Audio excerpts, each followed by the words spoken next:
welcome back to Midnight FM.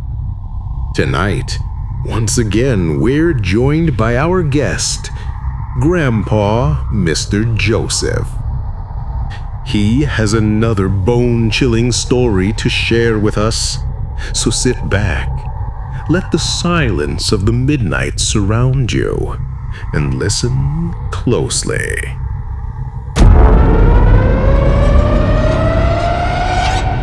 It was a rainy evening when I tuned in once again to share another story with you. This time, dear listener, I want to take you back to a place that has haunted me since my youth. A railway tunnel not far from the village where I grew up. Back then, I was about 19. My parents often warned me never to linger near the tracks, but you know how curiosity works on the young mind.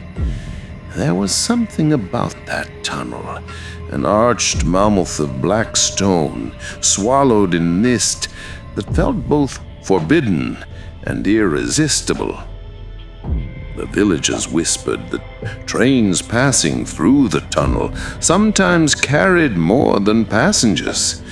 They said shadows moved inside, and if you listened carefully on a quiet night, you could hear voices calling your name.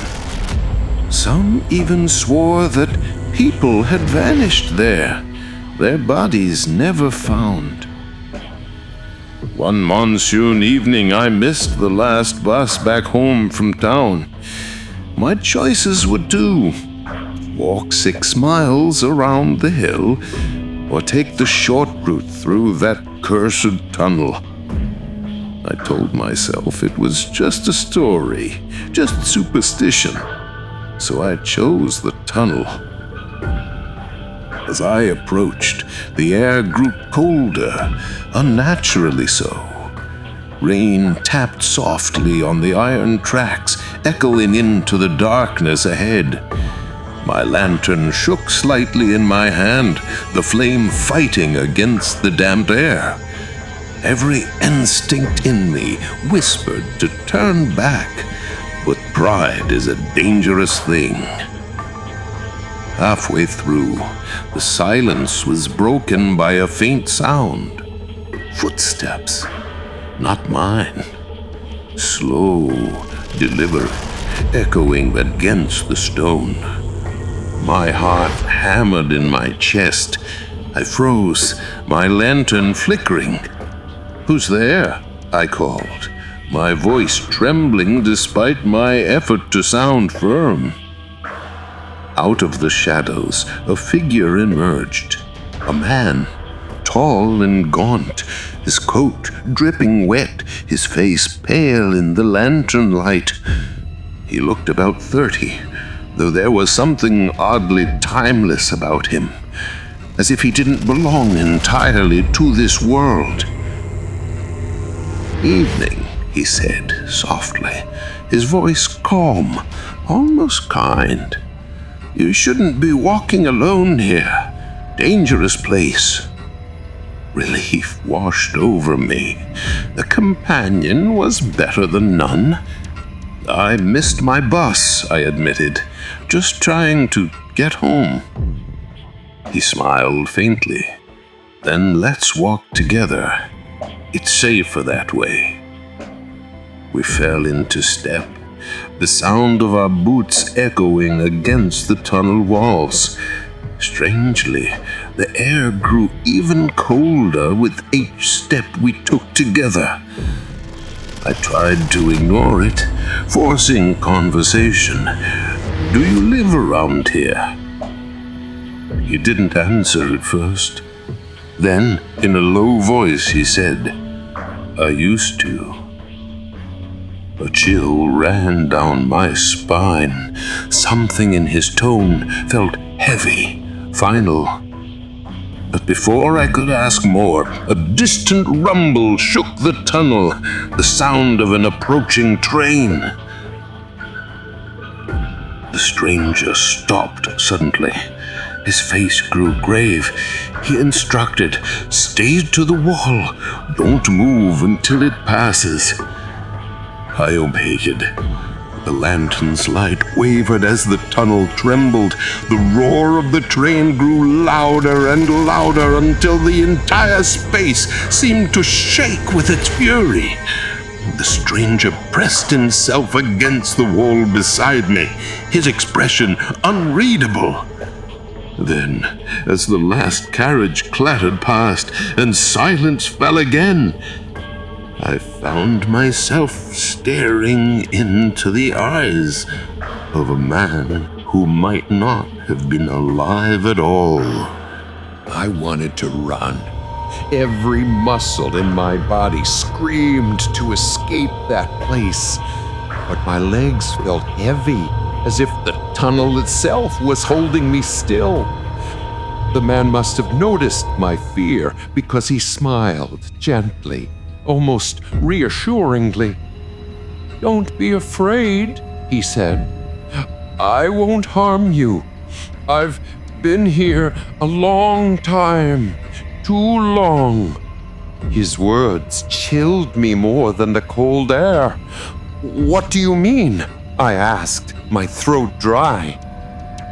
He tilted his head as though listening to something far away. Then he whispered, "I died here, in this tunnel, many years ago." I staggered back, nearly dropping my lantern. My voice cracked. "That's impossible! You're standing right here!" He gave a hollow laugh. "Oh, I stood here once, in flesh and blood, just as you do now. One rainy evening, just like this, I was hurrying home when a train came too fast.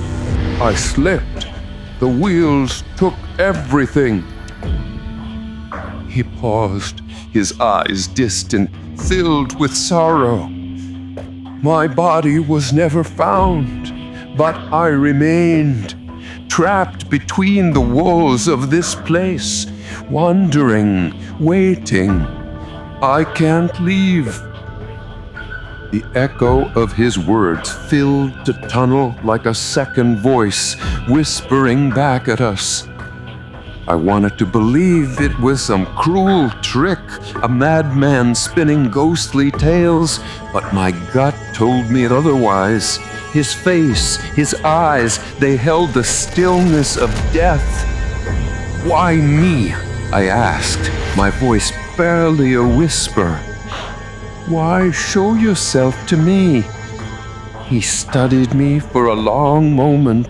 "Because you remind me of my younger brother. He was about your age when I vanished. I never got to say goodbye."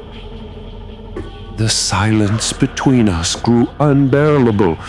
I pressed myself against the damp wall, praying for the courage to move. But then the sound of another train rumbled in the distance, growing nearer. The man suddenly alarmed. He said, "You must leave now, quickly." My heart pounded as I turned to run, but the tunnel seemed endless, stretching farther than it should. The train's light grew blinding, its roar deafening. The man grabbed my arm, not cold, not warm, just a strange, weightless pressure. He said, "Stay close to the wall. Don't step onto the tracks, no matter what you see." The train thundered past, metal screaming against stone, but this time I saw things through its windows, faces pressed to the glass, pale and hollow-eyed, staring at me. Some were crying, others were expressionless, none looked alive. And just as quickly as it came, the train was gone, swallowed into silence. When I looked to my side, the man was gone too. Only the wet stone wall remained, slick beneath my trembling hand. I stumbled forward, desperate to reach the tunnel's end. When I finally emerged into the night, gasping for breath, the rain had stopped. The moon hung low, silver light spilling across the tracks. I collapsed onto the grass, clutching my lantern like a lifeline. For a long while I sat there, trying to convince myself it had been a nightmare, but the weight of his words lingered. I died here many years ago. The next day, I told no one who would believe me, but I couldn't shake it. So I asked around carefully about the tunnel's history. An old shopkeeper finally told me a story. Decades earlier, a young man had indeed been struck by a train in that very tunnel. His name was Arif. His family searched for days, but no body was ever recovered. Some said the river carried him away. Others whispered the tunnel kept him. When I heard that name, my blood ran cold. The ghost had never told me his name. That evening, I returned to the tunnel entrance, though every part of me wanted to stay away. I lit my lantern, placed it at the edge of the track, and whispered into the darkness, "Arif, if you are still here, I'm sorry." For a moment, nothing happened. Then the flame of the lantern flickered wildly, though there was no wind. A soft voice drifted from within the tunnel, faint but clear. "Thank you, brother." And then silence. I never saw him again. But even now, when I pass near those tracks, I feel watched, not with malice, but with the sorrow of someone who longs for home, yet cannot return. So, my friend, if you ever find yourself near Pine Hills Railway Tunnel on a rainy night, remember my story. Walk fast, keep to the wall, and if a stranger offers you to walk with you, pray that he belongs to the living, because some companions never leave the tunnel.